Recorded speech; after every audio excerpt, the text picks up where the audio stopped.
Slip disc एक acute condition जिसमें मरीज की कमर में बहुत तेज दर्द होता है। कई बार ये दर्द पैरों तक भी जाता है। लेकिन ये स्लिप डिस्क क्यों होता है? क्या इसके रिस्क फैक्टर्स हैं? और यदि यह किसी को होता है तो उनको क्या करना चाहिए और कौन सी होम्योपैथिक दवाई लेनी चाहिए? यही सब बातें आज अपने इस वीडियो में मैं आपसे शेयर करूंगी। तो यदि आपको वीडियो पसंद आए तो प्लीज़ उसे लाइक करें, शेयर करें। चैनल पर नए हैं तो प्लीज़ उसे सब्सक्राइब करें और नए वीडियो की जानकारी के लिए बेल आइकॉन को प्रेस करें। Welcome to my YouTube channel Niramya 7। What is slip disc? It is a condition that occurs when one of the vertebra in your spine tears or leaks, either due to natural wear and tear or some injury. यह एक condition है जिसमें आपके spine की vertebra के बीच में जो disc है, जिसे हम इंटरवर्टिब्रल डिस्क भी कहते हैं, और यह एक कुशन का काम करती है जिसकी वजह से आप इजीली मूव कर पाते हैं। अब यदि इस डिस्क में या तो एजिंग की वजह से या फिर कोई आपको फॉल या कोई इंजरी आई है, उसकी वजह से जो इस डिस्क की जो आउटर टफ लेयर होती है वो टूट जाए और जो अंदर का सॉफ्ट मटेरियल है, जिसे हम न्यूक्लियस पल्पोपस भी कहते हैं, ये बाहर निकल कर आ जाए और आपकी स्पाइनल कॉर्ड पर दबाव डालने लगे, तब हम इसको स्लिप डिस्क कहते हैं। This spinal cord is present in the spinal canal that are formed by the vertebra which are stacked on top of one another. ये स्पाइनल कॉर्ड आपके वर्टिब्रा के बीच में जो स्पाइनल कैनाल बनता है उसमें प्रेजेंट है और इन्हीं की ओपनिंग से आपके स्पाइनल नर्व्स निकलती हैं, जो कि आपके मैसेजेस को ब्रेन से मसल्स तक लेकर जाती हैं। डिस्क के स्लिप डिस्क की वजह से इन नसों पर दबाव पड़ता है और कई बार इन डिस्क मटेरियल से एक केमिकल इरिटेंट भी रिलीज होता है जो कि नर्व की इन्फ्लेमेशन का कारण होता है। Now these slip disc can occur anywhere along your spine. ये स्लिप डिस्क आपकी स्पाइन में कहीं भी हो सकता है, but the most common reason is either neck, that is in the cervical spine, और your lower back, that is in the lumbar spine. तो अपने इस वीडियो में मैं आपको लंबर स्पाइन में यदि स्लिप डिस्क है, जो कि most common reason of slip disc है, उसके कारण और उसके रिस्क फैक्टर्स और उसमें क्या सिम्टम्स आपको आएंगे, कौन सी होम्योपैथिक दवाई आप लेंगे, उनके बारे में अभी बताऊंगी। क्या कारण होते हैं लोअर बैक रीजन या फिर लंबर रीजन में स्लिप डिस्क होने के? तो फर्स्ट इज एजिंग। जैसे जैसे आपकी एज बढ़ती है, due to natural wear and tear, age के साथ साथ डिस्क का वाटर कंटेंट कम होने लगता है और डिस्क श्रिंक होने लगती है, जिसकी वजह से वियर एंड टियर के चांसेस ज़्यादा बढ़ जाते हैं। Second is performing repetitive bending और ट्विस्टिंग मोशंस। आप बार बार कुछ झुकने का या कुछ उठाने का काम कर रहे हैं। Third is traumatic injuries like fall.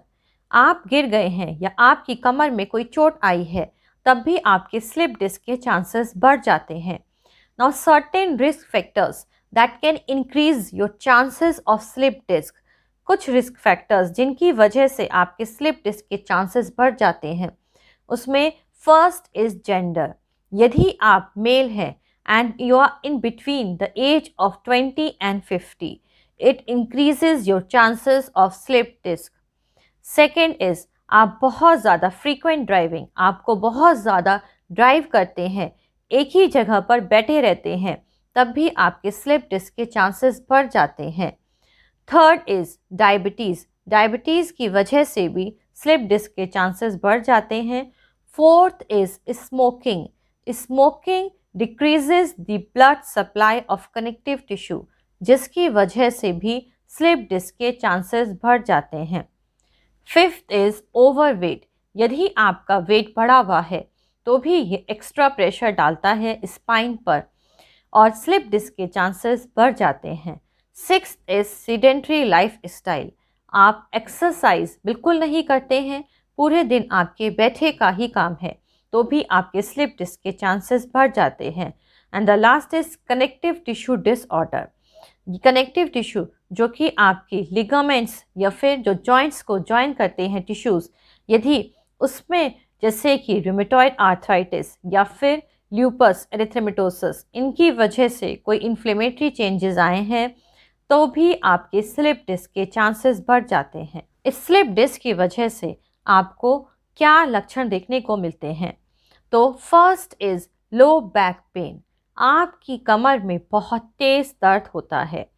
यदि यह स्लिप डिस्क आपकी नर्व को इरिटेट करती है तो पैरों में भी यह दर्द जाता है और कई बार इस दर्द के साथ साथ आपको टिंगलिंग और नमनेस, जिसे सुनपन या फिर आपको झनझनाहट सी लगती है पैरों में, और उसके साथ साथ मसल वीकनेस, आपकी मसल्स में आपको वीकनेस फील होती है। अब यदि यह स्लिप डिस्क आपके नर्व को इरिटेट कर रही है या नर्व पर प्रेशर डाल रही है तो जो दर्द होता है वो पैरों तक आता है और इसको हम शियाटिका पेन भी कहते हैं। तो शियाटिका पर मैंने एक पूरी वीडियो बनाई है। यदि आपको शियाटिका का दर्द आ रहा है और स्लिप डिस्क यानी कि जो एक्यूट सिम्टम है उससे आप रिकवर हो चुके हैं तो आप प्लीज़ मेरी उस वीडियो को देखें। उसमें मैंने आपको दवाई भी बताई है और किन बातों का आप ध्यान रखेंगे यह भी बताया है। अब यदि आपको स्लिप डिस्क हुआ है, एक्यूट फेस है, तो आप कौन सी होम्योपैथिक दवाई लेंगे और किस बात का ध्यान रखेंगे? तो first medicine is bryonia. This bryonia comes when the pain is worse from the slightest motion. आप हल्का सा भी हिलेंगे, करवट लेंगे, छींकेंगे, खांसेंगे तो आपकी कमर का दर्द बहुत तेज़ बढ़ जाएगा। And this Bryonia is also useful in बैकएक after illness और बैक पेन आफ्टर इंजरी। यदि आपकी चोट के बाद आपकी कमर में दर्द रहता है या आपकी बीमारी के बाद कोई कमर में दर्द रहता है तब भी ब्राइनिया बहुत अच्छा काम करती है। इस ब्राइनिया को आप 200 पोटेंसी में लें और 2-2 बूंदें दिन में 3 बार अपनी टांग पर डालें। दूसरी मेडिसिन है रस्टॉक्स।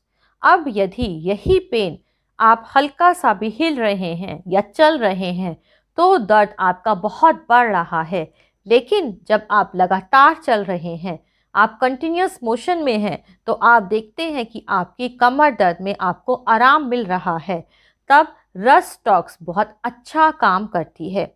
आपकी कमर में बहुत ज़्यादा स्टिफनेस है, अकड़ाहट है, या फिर अगर आप ठंडी सिकाई कर रहे हैं तो आपका दर्द बढ़ रहा है और गर्म सिकाई से आपका दर्द ठीक हो रहा है, तब रस्टॉक्स 200 पोटेंसी में बहुत ही अच्छा काम करती है। तो रस्टॉक्स 200 पोटेंसी में आप दिन में 3 बार अपनी टांग पर 2-2 बूंदें डालें। Third medicine is arnica. If this slip disc is present either due to trauma और due to over exertion, then arnica must be given. यदि यही स्लिप डिस्क आपको ओवर एक्सर्शन की वजह से या किसी चोट की वजह से हुआ है तो आर्निका 200 पोटेंसी में बहुत अच्छा काम करती है और इसको ज़रूर लेना चाहिए। आर्निका 200 को भी आप 2-2 बूंदें दिन में 3 बार अपनी टांग पर डालें। And it also increases the blood supply of connective tissue.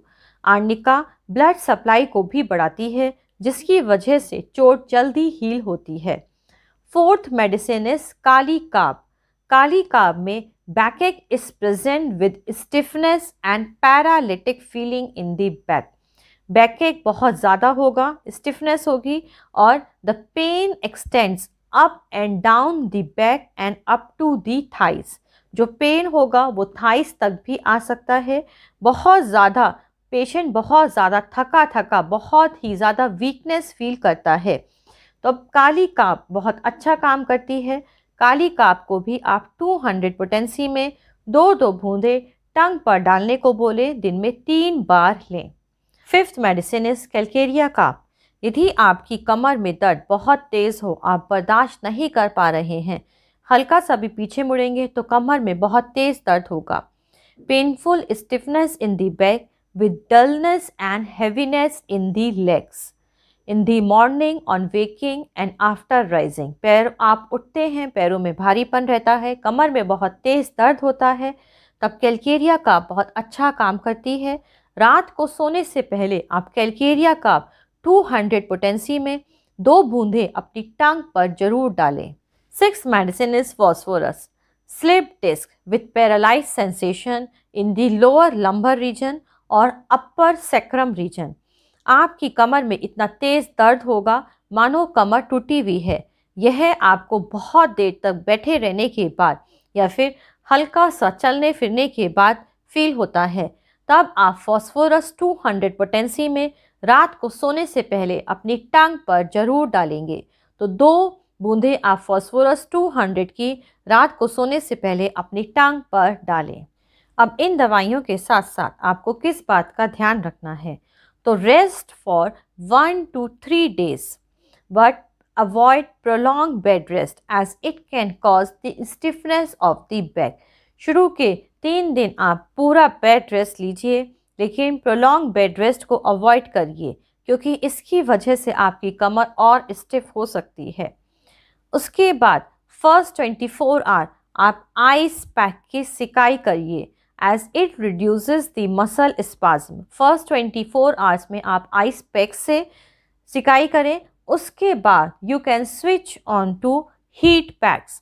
उसके बाद आप हीट पैक्स की करिए या फिर जिससे आपको आराम मिलता है। यदि आपको ठंडे से आराम मिलता है तो ठंडे की करें, और यदि आपको गर्म से आराम मिलता है तो गर्म की सिकाई करें।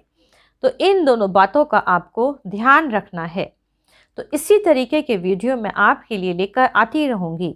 यदि वीडियो पसंद आया तो प्लीज़ कमेंट बॉक्स में कमेंट डालें, वीडियो को लाइक और शेयर करें, चैनल को सब्सक्राइब करें और नए वीडियो की जानकारी के लिए बेल आइकॉन को प्रेस करें।